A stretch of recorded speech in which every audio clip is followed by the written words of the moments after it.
Hello, everybody, and welcome back to the Galactopod, where we talk about a galaxy worth of different topics. My name is Nico. My name is Logan. And we are once again joined by our good friend Justin. Say hello, Justin. Hello, people. Okay. And Anyways, since he's our honorable guest, I think... Don't say honorable. He's not honorable. We as a group have decided Justin's going to give his rating first. We never decided that. Well, I just decided that just now. Executive order here. So this week we're doing Mando and Grogu. We all just watched it. Yeah. Justin just got out of the theaters. Me and Nico got out of the theaters like 4 hours ago. Or like 3 hours ago. Something like that. Yeah, a few hours ago. Less than an hour ago, I got up with it. Yeah. Yeah, but so we'll be reviewing the Mandalorian and Grogu movie. Is the first Star Wars movie in 7 years to hit theaters Since the end of the sequel trilogy. Yeah, since That Rise. long? Yeah, since Rise of Skywalker, it's the first Star Wars movie to hit theaters. Dude, we're unks, bro. Y'all are older than me. I'm still a minor, so... Wow. Okay. You're lucky we're on recording. Okay, let's quickly move on. Okay. We'll give our ratings one at a time for the Mandalorian and Grogu movie after having seen it. You can go first, then I'll go, then Logan goes. Justin, give your rating for Mandalorian and Grogu out of 10. Mandalorian Grogu, I would give it like a 7.5. Okay. That's what we expected from you. That's what we expected from you. I would personally give it a 5.5. Okay. Out of 10. Is 5 average? Yeah, 5 is average out of 10. No. Oh, well, 7 is kind of average. On a movie scale, I would say like 6.5. Yes. Seven. Oh, I was 6.5. basing it if like 5 was average. Oh, so you think it's higher? I thought it was a little. I think it was a little bit like. I thought it was better than like the sequels. So I was comparing. Okay, it to but the you sequels. can't. You have to You rank can't it on compare it to. You have to just. You gotta rank it you have on to a look at it from movie an just at a objective movie perspective. As a movie standalone. thing. Yeah, from an objective perspective. Okay, if we're going off that, I'd probably give it like a 6. Okay. 6 Okay, Justin. Okay, I give it a 5.5 out of 10. I also give it a 5.5, and I'm gonna go on my little rant right here. So these two have seen pretty much all of the Star Wars movies. I have not. I have watched the originals, all of the prequels, and I watched the first of the sequels, which is Force Awakens. Right? Force Awakens. Yeah. Mando Grogu is worse than all of those, in my opinion. The sequels? I only watched one of the sequels. I've Force only watched Awakens? the best of the sequels. Okay. And this, in my opinion, this is the worst thing of Star Wars. In my opinion, this is the worst thing of Star Wars that I have seen. And obviously, just coming off of Maul Shadow Lord, which me and Nico both very much like. This is a culture shock, to say the least. Culture shock. But in a real, there's a lot wrong with this, and I've seen other people say. I've seen mixed reviews. I know there are certain demographics that are gonna like it more than me and Nico did because we looked at it. I'm not gonna say this though. There are certain demographics that will like it more, but at the end of the day, from what we've seen so far, the box office does not agree with this movie. What did they say on the? We were literally just watching the Escape Pod podcast video. What did they say? They said they canceled. They had a whole movie prepared called Heir of the Empire, where they were basically going to do like this big like Endgame style, like team up movie with like Mando, Grogu, Ahsoka, Ezra, all those characters, and it got canceled this morning before it was even in any real sort of development because the pre-projections like for the box office for Mando Grogu are so bad. They tanked really bad. So they canceled that already. Okay. The theater I went to completely empty except for like 3 people. Oh yeah, ours was almost completely empty as well. We had no one in front of us. Yeah, we had no one in front of us. There's a few people. Okay. On a real note, though, who wants to start with the cons? Or, well, we're doing pros or cons. Let's start with pros. Let's start with pros because we don't have that many pros to get through. If I'm being honest. Justin, we'll let you start. One pro I will say about that movie was the visuals and the sets. I thought the sets were good. No. So, like, what do you mean? Like when you didn't think like the scenery was good? I can agree. I thought the scenery was good, but there's When something the else I want to talk X-Wings were about. On Nahuatl looked really good. Yeah, I agree with that. I thought the usage also of like Grogu as a puppet and like the little. I thought they blend that in good enough. There were some parts where you could tell it was fucking like a puppet. Here's what I'll say. I don't think they could have done much better without getting a genuine leprechaun to play Grogu, but I don't think it looked that amazing. I think they did good for what they... Grogu has never looked amazing in live action, if we're being honest. Okay, I want to say I think it looked... I'm going to talk about that later. Okay, here, I'll skip to mine, and this is semi-related to Star Wars, semi-not. So, Zeb, the scene we saw him actually fighting, that is how I want to see Beast fighting in the upcoming X-Men movies brother. after the reboot. Because it actually... Bro, Is it pros? yes, has nothing to do with the movie. No, it looks good. No, I'm saying, like, the way he fought, the way he uses his anatomy, because he has those weird, like, hoof legs kind of thing, or whatever. Sure. The way he, like, swings on the roof and uses the whole surroundings, like, and even in that narrow hallway, like, that's how He I had was... one fight sequence, by the way. Well, there's not much to like about this movie, so...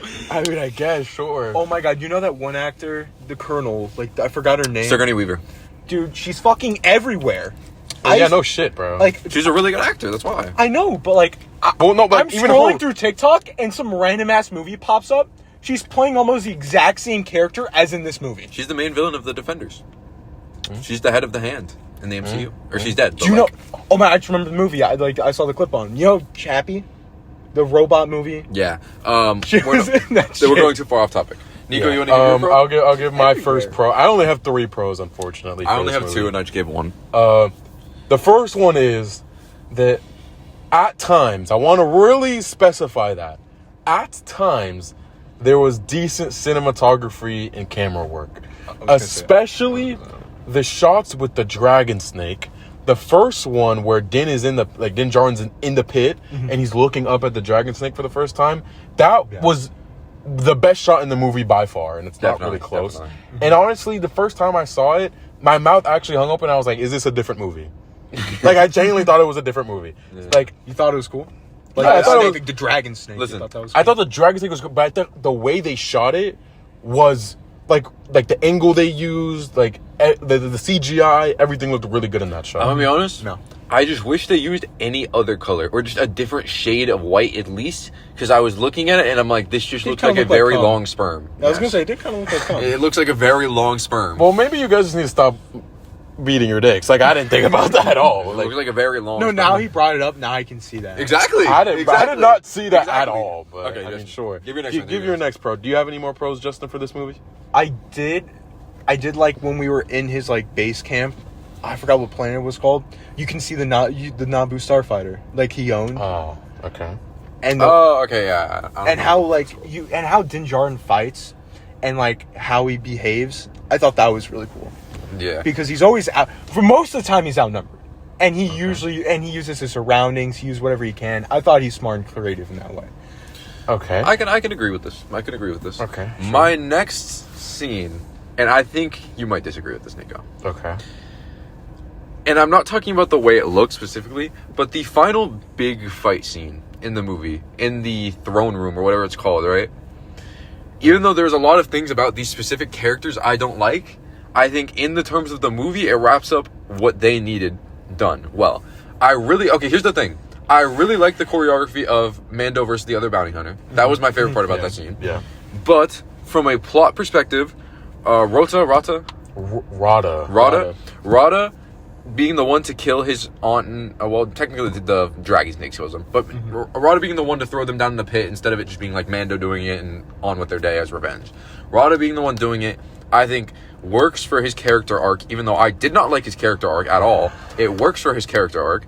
And I like that, even though I'm going to talk more about this later, I like seeing a genuine progression of Grogu's powers. I kind of like the dynamic. I like the dynamic that Rada had with Grogu. I liked the motivation that it caused for him. I like all 3 of them together, and I do hope that we see those 3 together in a future movie if we do end up seeing more of Mando and Grogu. Okay. And I do have a lot of That's negative. like I crazy to say. have a lot of negative things to say about them, but like from Okay, I don't necessarily disagree with you that much. oh, and the final explosion when they blew the whole thing up looked really good. With the X-wing and the one. Yeah. Yeah, I don't necessarily disagree with you. The one thing I do disagree with is that, or maybe not disagree with. I see what you mean, but I just don't care. I'm gonna be honest. No. Like, it just doesn't. I I get what you mean. Like, I don't care, but I can recognize it. I guess my next pro was I was gonna talk about the action sequences. I thought on the majority were decent.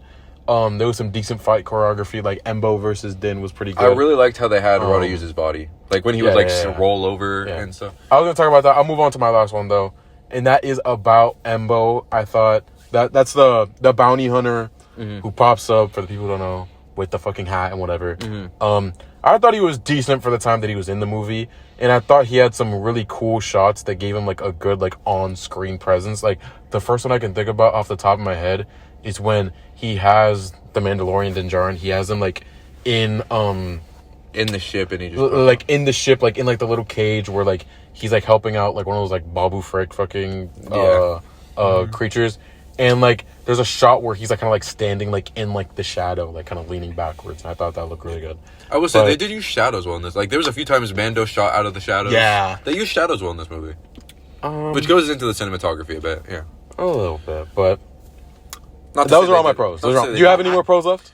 No, but I do have a question for you. Okay. Do you know that giant turtle ship? The giant turtle ship? Oh, he's talking about the gunner ship that took the gunner ship that was supposed to take... That was supposed to smuggle Rhoda. Oh, right, yeah. What is your thoughts about that?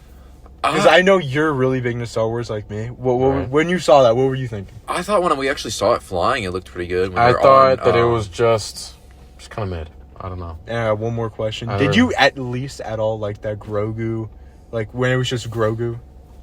We're going to talk about that. We're going to talk about that. I was watching it and I'm like, yo, I think Nico's going to fucking hate this. I'm sure we'll talk about it later. You'd be correct.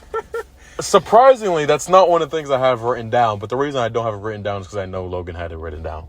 But, okay, here, we'll move to cons, because I want to start, and I'm going to start with my biggest one. Okay. And I'm just going to knock it right out. I have like 8 really big ones, but I'm going to start with my biggest one personally, and that is whoever wrote the lines of this movie should never write, like me and you in the starting sequence of that movie, when they go, "Where is he? He's under us!" Me and you both started laughing at how bad that line was and the delivery and everything. Like, dude, the fact that the lines were in this movie are so shit and so on the nose. Like, oh my god, I know there was a problem in the sequels with somehow Palpatine survived. Like, I know. No, They can fly now? Like, I know there was a problem in the sequels, but it is so ridiculously on the nose. Like, how do you manage to make Sigourney Weaver and Pedro Pascal seem like mid-tier actors with how bad your lines are written? Did you turn off the air in this? He turned it down so it's not, the microphone doesn't pick it up. No. You want me to turn it on? Well, you could turn it off. You could have it low. For those who don't know, they had Jeremy Allen White, very famous actor voicing Rota. He also was mid. The lines for him weren't good. Like, it doesn't matter how good of an actor you are. If your lines are on the level of a Darman skit, you're not doing any delivery. There's nothing to deliver. It was dog shit. You know the lizard guy? I don't think we got his name. Which one? Where that Grogu was stealing his fish from. Oh, yeah, the fisherman. Yeah, the fisherman. Was that Chris Hemsworth? I was listening. I'm like, this voice is really familiar. That's what I'm saying. I was like, this has to be Channing Tatum or Chris Hemsworth. I'll look it up. Justin, give your first con. Yeah, I'll look it up. First con, Justin. Oh my god.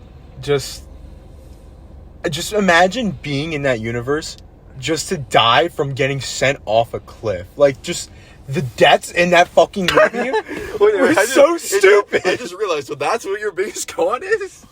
No, my first con, because I'm escalating. Okay. I'm escalating. But bro, half of those fucking like troopers, they either like they just normally get one tapped or they get sent off a fucking cliff and die. And then like half the movie, oh, we don't kill, so we're not gonna like really kill. And then the other half, he's just fucking shooting guys. When does he say we don't kill? No, it's not like he doesn't say it, but like in the movie, he says we only use violence as a last resort. That's what he says. Yeah, but no, I'm not saying like he said that like some Batman shit, but I'm saying like you can tell, oh yeah, if it's not human, they can just fucking die. Oh, wait. Regardless. Side tangent. Another thing about the lines. Why the fuck am I hearing for the second time, I could bring you in warm. Why the fuck? Like, who wrote these lines, dude? Like, did the 6-year-old that was sitting behind me have a write-in on this goddamn production? Have you not watched Mando season 1? That's his catchphrase. It's not a catchphrase. He uses it like 2 times. Why is it here? I don't know. Like, why is it here when he's not even a bounty hunter anymore? Yeah. He says multiple times, I work for the New Republic. Yeah. He's not even a bounty hunter anymore. Why is this the bullshit I'm listening to? Yeah, that line was pretty bad. We both started laughing in the theater when that shit happened. I'm gonna give... This isn't my biggest con, but it's the con that I kept on thinking about throughout the entire movie that never left my head. Is that this movie, Mando Grogu, has probably the worst color grading issue I've ever seen in a movie. Like, the entire thing is pitch black almost. Like, it is so unbelievable how you could be in a lush green forest and half of your fucking screen is just gray.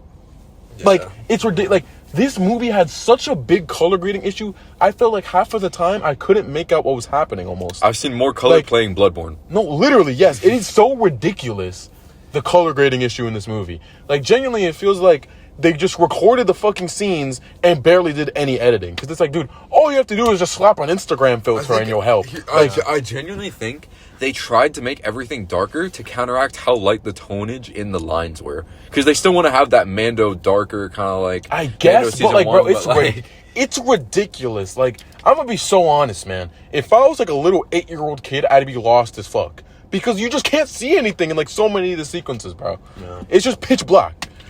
And like, it was crazy to me. It was crazy to me. Especially all the sequences we got in like the fucking, like the forest. Yeah. Where like, there's a lot of nature around you. There's even like a shot where like there's a sunrise and Grogu's sitting there watching the sunrise. That has a lot of color. What happened to the 90 fucking other % of the time in the forest where it's just gray? Yeah.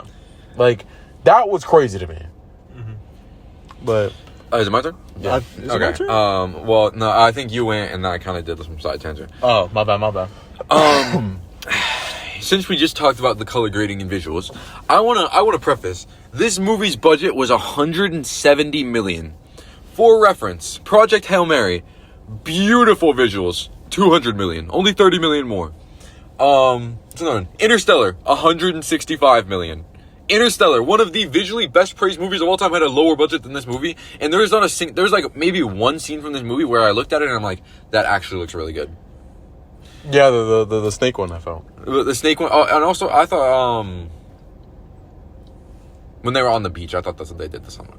Oh yeah, true. And here's my problem with that, I'm gonna tie that into one of my other cons. You didn't like when they were going over the New Republic base? No, not really. No, I kind of liked how what's it called, Nalhut or Nalhuda? Nalhuda? What's the planet called? Nalhuda? Is that what it is? Nalhuda? Is that what the You're confusing me now. Is it Nalhuda? I think it's Nalhuda. Might be. Okay, yeah. I liked how it looked when you could see the cast on everything. But okay, and going into the budget, why was Jeremy Allen White cast as fucking Rada? Like, why was he the one that voiced that character? Why was that a necessity? It's underusing his talent because he is such a good, visual actor in his face. If you've watched, The Bear, that's what it's called, right? The cooking show? The Bear?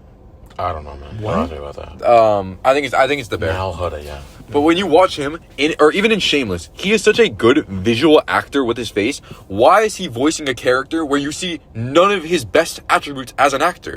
Like, his voice is not why people like him as an actor. Like, he's not Morgan Freeman. Like why are we wasting budget? Because I know his salary is big. Why are we wasting budget on him? Yeah, I will kind of piggyback off of that because my first con that I actually have written down is Rada. And I think that he is just such a joke of a side character, man. He has the most, predictable and, offensively simplistic arc ever. He's literally a stereotype. He is by the second time that he appeared on screen, I was already tired of him complaining about being Jabba's son. Yeah. Because it's the same line of dialogue, just repeated both times that you see him. It's literally just, you don't understand what it's like. Hey, bro. You don't understand. I'm Jabba the Hutt. It's like, dude, we get it. Living in the shadow. We get it, bro. Yeah, he said, I'm living in the shadow. Bro, we get it. We get it. But then they started cheering for me. Bro, it was so stupid. This is the third time we've gone back to the lines. It's so ridiculous how, much of a joke of a side character he is. And it's this is, he's probably the side character who gets the most amount of screen time, and he's arguably the worst. Yeah. It's crazy. I thought Rada was so bad. I thought Rada was unbelievably bad. I thought all of his lines were terrible. I thought his motivations were simplistic as fuck. It was almost like giving a caveman. He was like a caveman who could speak. His motivations are so simplistic. I can tell you. Okay, here I'm gonna go into this, Justin. I'll let you do a little rant after this because we kind of been skipping over you. I'm gonna go into this really fast because this is another one of my cons. Is that the writing on this for all of these characters? It is so in your face. The reason that they wrote Rada the way they did, I don't think Jabba the Hutt's son should have been in this at all. I would have preferred if they took a totally different species, totally different thing, whatever, and created a new character. Create a new species. Yeah, bro, I would have preferred a new species, bro. Like, but seriously, they are just trying to create this fucking. They have Mando, who's like, having like forced into this father figure role, kind of regrets who he used to be, which we've seen his line delivery where he's like, I don't work with the crime syndicates anymore. I don't work for the Huts. I work for the New Republic. We have fucking baby Grogu, or we have Grogu, he's a galactic misfit because he's a Jedi when Jedi shouldn't be anywhere. He's probably, is he the last of his race? Or one of the last? We don't know. We will probably never know. Yeah. Exactly. Like he's an Order 66. It's like the third ever Yoda species. He's the third ever because you have Yoda, Yaddle, and Grogu. Yeah. And then you have Rhoda, who's trying to. What'd you say? And then you have Rhoda, who's trying to go against his negative origins. Obviously, every other Hutt is evil. His dad is the most evil Hutt we've seen ever.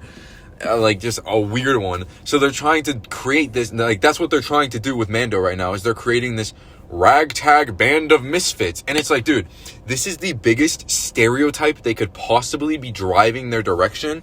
Like this entire movie just felt like one insultingly simplistic stereotype. And it's like, I understand Star Wars is for kids, but Star Wars should not be for 6-year-olds who just learned how to read. Yeah. Like, Do you have any other con, Justin? Yeah, I got 1.5. Justin, you can talk for a second. I got 1.5. Yeah, give us your cons, Justin. For me, this movie's pacing was fucking like horrific. It was really bad. There's parts where it felt like, okay, this is an episode, and then it cuts right to the next episode. Yes! Oh my god, I was about to say that. Yes. And then, here's my thing, Justin. It literally, the pacing up until the 4 scene with Grogu, it's paced like a 24-minute anime episode. That's what I'm saying. That's what I'm saying. Yes. And then there's some parts where they just drag it out for like a little too long. Like the 4 scene. The pacing is so bad. And then they pick right back up where they were before. But here's my thing. Jon Favreau's not even a bad director, from what we know. He directed Elf. I don't know his whole fucking...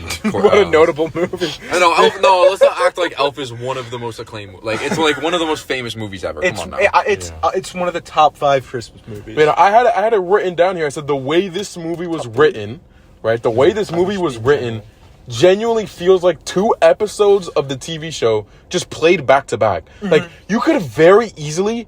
just divide this movie in half and convert it into 2 episodes pretty easily because of how whack the pacing was. Mm-hmm. Like, there was a point where, like, I can't remember if it was, like if you cut it off, like, right where Rada gets shipped off. Yes. If you just cut it off right there and make that 1 episode and just make the second episode. You can make 3 episodes. Remember when, when Mando gets captured? Yeah. And they cut right to, what's his name ship? Indo. When they cut, that's 3rd episode. Yeah, literally. Yeah, no. You could literally make 2 to 3 episodes because of how whack the pacing was. Yeah. It was so unbelievably bad. Mm-hmm. Yeah. Can I give you my half? Yeah, go ahead. Give me your half of con. Yeah. So when Mando gets fucking like poisoned by the snake dragon, right? Dude, he gets fucking poisoned, right? And he's not unconscious. He's unarmed.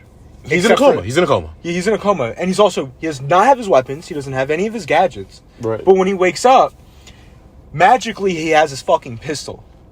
I didn't even notice that. Yeah. You didn't notice that? My dad pointed that out to me. He's like, how do you get a fucking gun back? There was like some weird scenes like that where I'm like... when they get off the planet, and they get back to New Republic base, and like...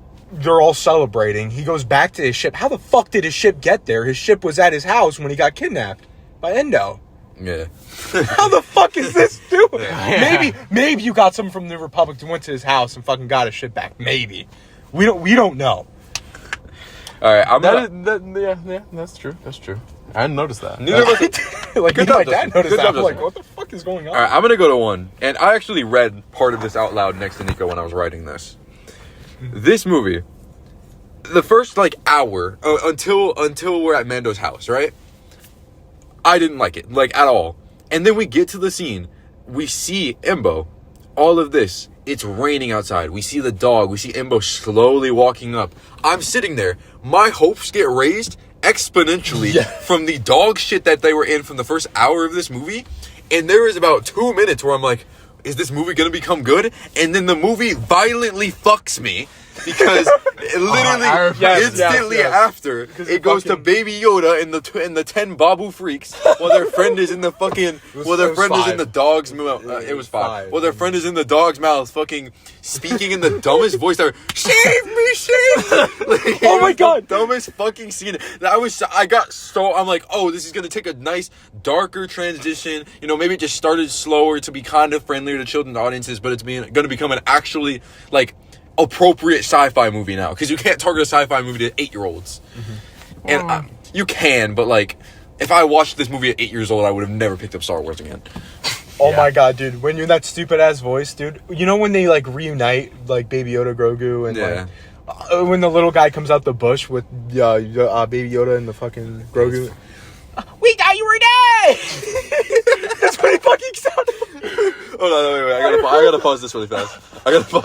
Okay, sorry for the pause. We had to tell a little side story really fast. But as I was saying, like, okay, in my personal opinion, since we have some extra time, I'm gonna talk about this. Star Wars was always gonna be marketed towards a younger audience. It was never gonna be like a Dune, where it's like a young adult sci-fi or nothing like that. But to me, when they say younger audiences, I'm thinking from the ages of like 10 to like 16 is what they're marketing for. This was marketed for 5-year-olds. This was marketed so that 5-year-olds would walk into Walmart, see Baby Yoda on the shelf, and start crying to their mom when their mom says no. That's what this movie was marketed towards. I'll say this about Star Wars, because now we're talking in Star Wars as like a more like general topic before we go back into the cons. But the one thing I've always kind of held about Star Wars is that like the whole point of like the 3 trilogies is to kind of connect to each generation of kids, right? The original trilogy connected to that generation of kids. Mm-hmm. The prequel trilogy connected to that generation of kids. The sequel trilogy failed at doing that. Mm-hmm. Which is why, in my opinion, since you didn't connect with that past generation of kids, you now no longer have the fan base. Which is why I've always believed it's not like you needed to be like a Dune level thing. But I do think Star Wars needs to start gradually growing with his audience a little bit. Most of Star Wars' key demographic is no longer like people who are like in their like preteens. Those aren't the people who are going to watch this movie. Most of the diehard Star Wars fans are the ones that were there. Yeah, ones who were either grew up on the prequels or were there for the original trilogy. Basically have access to a credit card. Yeah, pretty much, yeah. like preteens are not going to watch this movie. No. Halfway through their mortgage, like. Yeah, like preteens are not going to watch this movie. That's why I've always thought that like Star Wars needs to kind of age up with its audience a little bit. But I'm going to go away from that. I'm going to go into my next con that I have written down. And that is something, and this is something that like I knew was going to happen going into it, and I hoped to God that I was going to be wrong, and unfortunately I wasn't. In that, when you write a story, this is just basic, you don't need to take any sort of writing class to know this. When you write a story with key characters, right, your main characters, throughout that story, those characters need to change in some way, right? They need to go through something, they need to learn a lesson, they need to have a character arc. They need to do something. I have something similar to this. From the start of this movie, to the end of this movie, right? The status quo of the characters does not change in the slightest.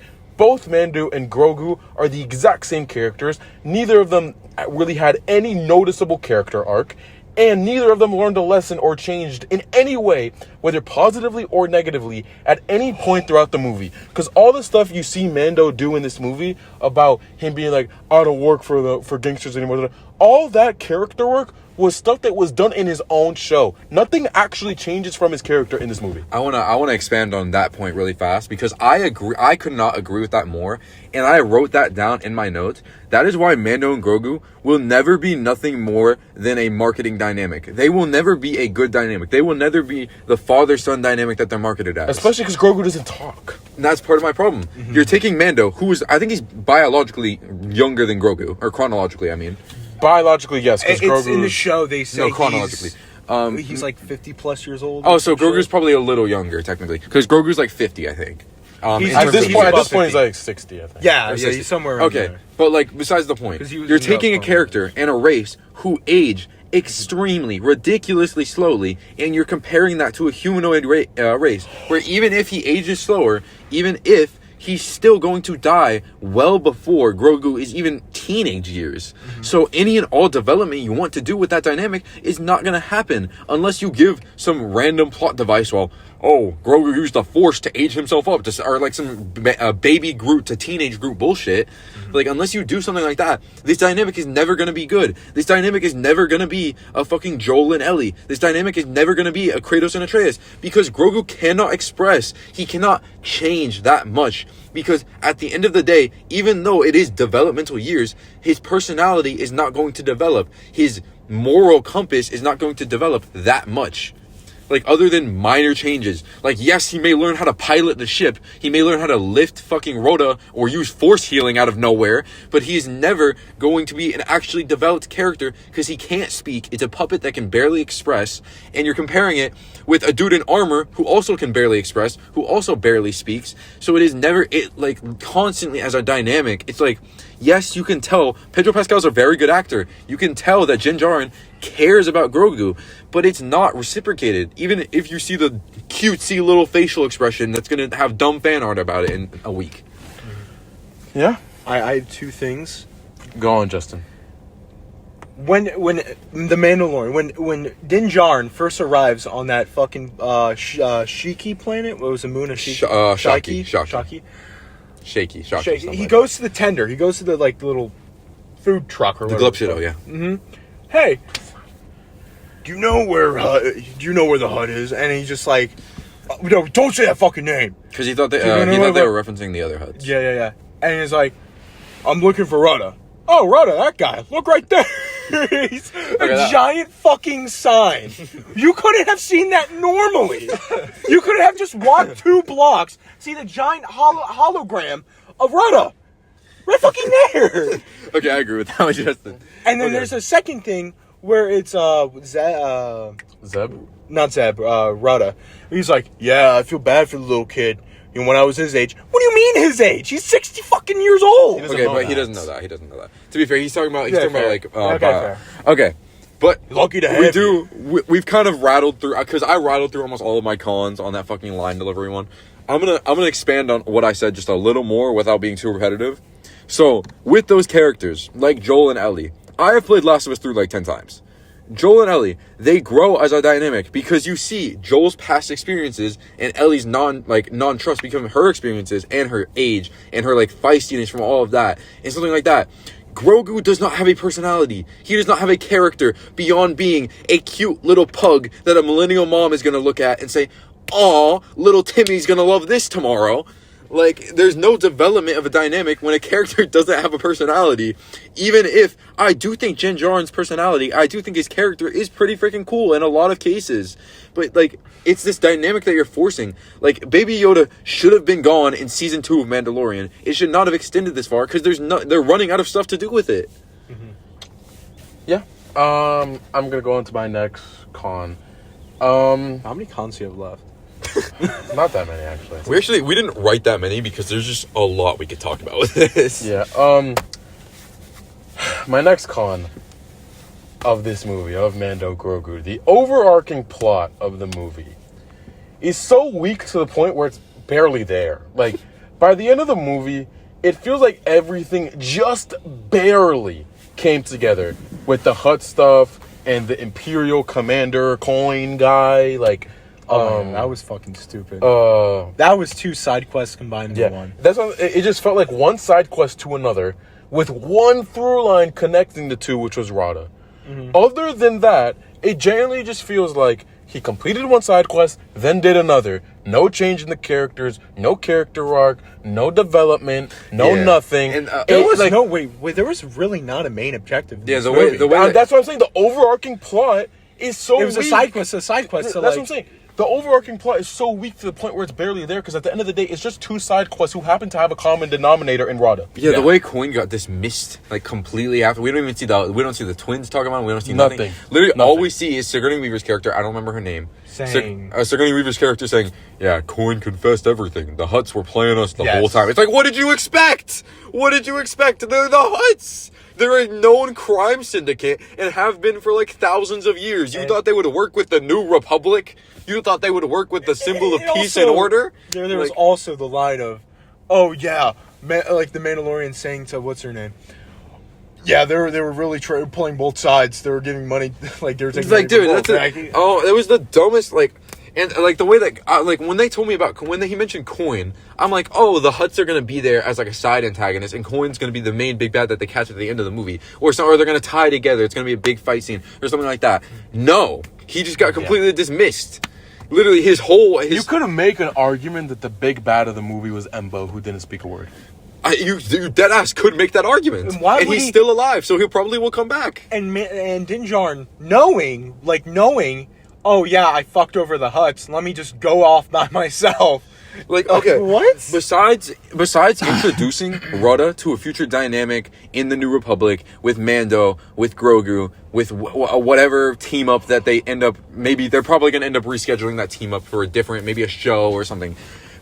Besides introducing Rudda to that dynamic, this movie achieved nothing. It was a waste of $170 million. Yes. Do you have any cons left, Justin? Because I know Logan doesn't have any. Almost as big of a waste as Alexander Isak. No more. I ran out. Okay, I have a few more left. I thought it was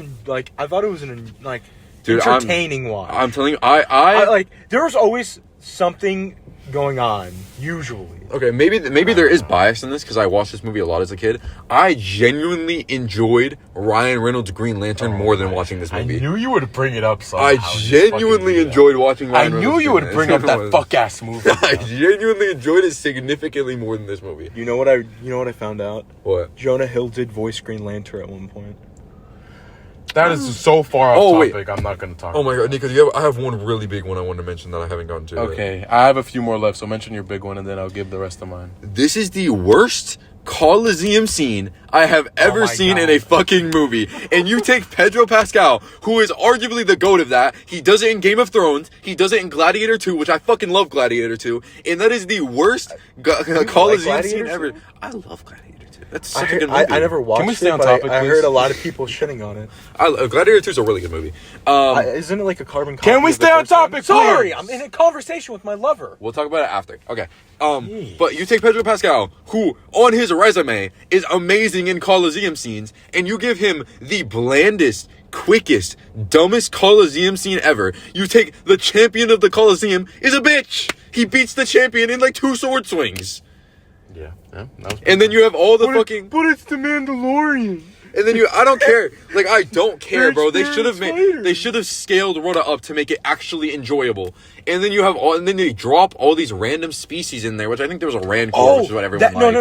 No. The floor of the arena was like one of those chest hover, like the holograph, and each species was like a piece from the game. Yeah. Which, like, okay, like, that's kind of cool. I think that game is actually in the Cal Kestis games. That game is in everything. It's in Millennium Falcon. Oh, yeah. Okay, like, but that's a cool little detail. Whatever, dude. Yeah. Fucking, it is such a bad Coliseum scene, and then it ends with that dumb chase at the end, which that chase just straight wasn't good, and then you get Rudda's, I had to try. I love Coliseum scenes. In a lot of my favorite shows, they're there. In a lot of my favorite movies, they're there. And you just fucked me. Oh my god. You know, like when we go in, I think it was I might change my rating. I might change my rating halfway through. I'm getting mad. In Coin's like office, you see the head from the episode 3 when they're in the Coliseum. Yeah. In Geonosis, you know, like that lion spider thing? That head was on the wall of his office. Yeah. I thought that was cool. Yeah. Okay, I have like 3 cons left, I think. I'm gonna go through them. One of the ones I had here was, it's kind of Logan touched on it a lot, but like there was multiple scenes throughout the movie that either included terrible dialogue or terrible acting or just both. Sum up everything. The first sequence was Mando and Grogu taking down the first Imperial guy, where it's like, dude we missed him, he's below us. That was crazy. He did it in the most bland way possible. And there's multiple other times where this happened, where like me and Logan were genuinely sitting there in the theater laughing after these like terrible line deliveries. Because part of it is these lines just suck. And another part of it is you got these, I don't know whether the actors are underperforming or what, but like especially the side characters, it sounds like they just picked some motherfucker off from the side of the street It's like, hey, do you want to be in a Star Wars movie? Oh my god, like when it's like the most bland fucking performances I've ever seen. When Zeb looks up at Rhoda, I like this guy. Yeah. Oh my god. But my next one has to do with the fact that this is the first Star Wars movies, or the first live action Star Wars movie in theaters since the sequel, since Rise of Skywalker, is insane to me. It is genuinely insane to me. And I understand that from Lucasfilm's perspective, they didn't want to take a big swing after obviously missing with their last big swing, and they felt like this movie was quote-unquote playing it safe. But it's ridiculous that this is their return to theaters. The bad marketing, or just the lack of marketing in general, also does not help. I'm going to be so honest, bro. There was zero hype for this movie before it came out. I was actually about to say there was no one. I never heard not one person. Mind you, this is the first Star Wars movie in 7 years. That is almost a whole decade without a Star Wars movie. No one hyped with Grogu, who's been Star Wars franchise, the only marketing thing they have. Like a Mandalorian and Grogu movie, if you released that in 2020 at the peak of the Mandalorian hype. 2020? Yeah, that's when season 1 came out. I would say 20. I would say like 22. I was gonna say like 22. Yeah, would be Or peak. whatever. My point is, when you released it at the peak of fucking season 1, the hype of Mandalorian, this movie would have done way better. My point is, though, it had no marketing, or just bad marketing. I get like random like TikTok. Like, you scroll through TikTok and you get like the ads. I got like that's about it. Actually, I got like 5 slides and it's just a PNG of Mandalorian. Compared to that, Come watch us. I'm gonna give a contrast. When we're sitting in theaters watching the fucking trailers that happened before the movie, the next Minions movie had so many damn pop-ups in that damn like section of trailers. It's like that's what marketing looks like. This is like kind of off. You know they're topic. making a Toy Story 5? Yeah, we know. But you know what movie has had way more marketing than this? And I was talking to you before, when we were watching the trailers in the theater, before the movie started, one thing I said was, I really want to watch that new horror movie, Obsession, because I've seen it everywhere on TikTok. I've seen the trailers, and it seems really good. And They're doing a whole press tour. Mind you, that movie had a budget of, I think, 800,000. 700. Right? Or 700,000, whatever the thing is. And that movie had more hype, more marketing, better marketing than the Mandalorian and Grogu movie, your first Star Wars movie in 7 years. It had better marketing than that, more marketing than that. Press tour That's ridiculous to about me. Mandalorian and Grogu? No, there's no press tour. There was no there was nothing. There was nothing. That's my thing, is like, I understand where it's like, maybe you think of this as quote unquote playing it safe, but it's ridiculous. Because I've always said this. I've said this to Logan. I've said this on the podcast a bunch of times. To me, Star Wars will not fully get back even near to the heights that it once was until you start another trilogy. Because, like, right now you're just working with a bunch of stuff in the Skywalker saga, and there's only so much stories you can tell within that time period. Yeah. Right? They're running out of ideas. They're literally going back into the prequel era. That's what I'm saying. Just to make something happen. So that's what I'm saying. There's it won't advance. The IP will not get back near to its heights once you start that. I understand that your first movie, after the big miss that the sequels was, you might not want to automatically start up your new trilogy. I understand that. But I also think that you cannot just half-ass your return to theaters after 7 years. You can't do that. It's like, from a Star Wars fan perspective, this movie was probably up there. Face. It wasn't just a slap in the face. It's not good for the future of Star Wars at all. Slap your face, spin your mouth. Up there, yes. But I'm saying, like, I would like that better, honestly. Dave, and it's not good that this is the first thing that comes out under Dave Filoni. Ooh, yeah. And he made multiple appearances. Yeah, multiple appearances for no reason in this movie as well. Yes, he was in the movie. He was in the bar, and he was in one of the X Fighters in the ending scene. Oh. Yep. But I was saying, as a Star Wars fan perspective, this does not excite me for Dave Filoni and his leadership with Star Wars. It does not excite me for the future of Star Wars, because it's like, where are we headed here? Why are we not trying to fucking advance the why are we not being smarter with what we're doing, with what we're putting out there? Why has this movie not gotten a press tour? Why has this movie had the 2 terrible fucking trailers that no one liked, and you didn't do anything about it? Lanterns has had 2 objectively pretty bad trailers, and people are still more hyped for that, and that's a TV show. So it's like, what are we talking about? It's very controversial right now because of how shit the trailers have been. Exactly. You know what else like, so shit? the thing with the Mando, the thing with the Mando, The suits. Yeah.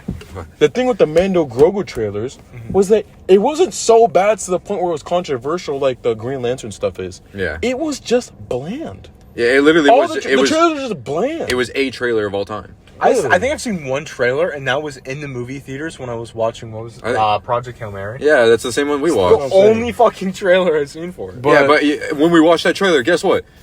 The Odyssey trailer was right before it. The Dune 2, the Dune 3 trailer was right after it. So it's like that's the least memorable trailer they showed that day. yeah. I don't know how I feel about this. We'll talk about that later. Yeah, but We'll wrap this one a bit. yeah, earlier. I have one more Let con. me check really fast. I have one more con, and this is honestly kind of like a surprising one for me, in that this movie has basically zero rewatchability. Zero. Yeah. In my opinion. And it might have the least amount of rewatchability of any project that we reviewed on this podcast. That's including 2011 Green Lantern, and that's including other terrible projects like Stranger Things Season 5. It Right? literally is. This is something you put on when you want the 5-year-old to stop asking you to play outside. That's what I'm saying. Like, It's take away their tablet, you show them this Because the movie thing is, and about, say- the thing about it is that it's not so bad to the point where it's funny. It's not like a Morbius or like a Madam Web or like a. Oh, let's not be rash. Or like. Okay. Be rash now. Okay. Madam It's not. Web's pretty shit. It's not a Morbius, right? Where it's so bad. It's I'd like, say oh, just Madam. throw on Morbius. Why not? It's funny, right? It's not a 2011 Green Lantern. It's like, oh, it's just funny how bad it is. It's not. It's not that bad to the point where it's funny, but it's also not good enough in any way during any point of the movie to make you want to see it again. I can't think of a single scene off the top of my head that I would genuinely want to go see again. None. And I would not recommend this movie to anyone, and I will probably never watch it again. Not his worst enemies. Alright. I'm going to give my last one, and this is just a few questions about the writing. One, magic fisherman who magically has the antidote for a dragon snake, which is implied to be a rare species. So that's one. Two, It's an old lizard. I don't know. Grogu to me has never felt like anything more than a plot device in so many different ways. Because, like I said, you can't develop his character because he doesn't have a character. So what they're doing is... You know what it is? I'm sorry to call you. You know who he is to me? He's a way worse Isha. Yeah, literally. You don't know. You haven't watched Arcane. You don't know Arcane. I was but he's figuring a- this from Arcane. Yeah. No, but He's a way worse Isha. I agree. I really liked Isha's character as well. But I agree with you. He, as a character, he is doing nothing but pushing. And maybe, okay, listen, maybe they give us a trilogy that's like 300 years later and he's the main character. Whatever, dude. That is a good idea. Why do we not do that? Like, okay. But, like, maybe that happens. But as of right now, the only purpose Grogu serves is just to be a cop-out anytime Mando missteps. Like, when Mando had the poison, Grogu magically learned force healing to close the wound. When, Grogu had... Don't be mean. Ray can do it too. Fuck Ray. Fuck Ray. Like, the fact that, Grogu, who could use his force ability to move Mando with the armor. We'll assume 250, 300 pounds with the armor. And then he can magically lift Rhoda the Hutt, who is probably 3 tons. Yeah, he locked in. Like, I don't care if you want to say, like, oh, he was emotional, someone he cared about was about to die. I don't care. Like, he is nothing but a plot device right now. It's so annoying to watch him get so much screen time and be such a focus of the marketing and all of this. Like, Grogu is the only thing you saw marketed about this show. And even then, they did not market him enough. Yeah. Logan, Even you then, they wouldn't did not know, market him but enough. the day another man feeds you, you'll cherish him for life. Okay. Gotta lock in on that one. But, like, I'm literally sitting here and I'm like, what does this character provide other than being a cute little thing that now makes Mando have to worry about someone other than himself? Like, yes, he adds a little bit to Mando's character, but not because he's a well-written character, not because he does anything, literally just because he's there. You could have given him a dog like Embo, and it would be the same effect. Give him a dog with force abilities. That would be more interesting to me. I might be stupid. Yeah. I agree. I might be stupid, but how is the relationship with Mando and the New Republic? Because it treats it like he's an individual contractor, right? He says that, yeah. Yeah. opens it. But he's throwing away money like he's just fucking loaded. And then you add the fact that, like, oh, he gets commissions for getting each bounty hunter. Is that also, like, is he also on a payroll combined with commissions? He gets No. he's an individual contractor. To the term, he gets a lot of commissions, and then whatever he just takes off the people he kills, is my assumption. Okay. Yeah. So, and he kills a lot of rich people. So. Exactly. So I don't think it's too far out of the question to assume that he does have a lot of New Republic credits. Dumping money. Yeah, we're gonna wrap this up. I think I'm out of cons, at least out of notable ones at this point.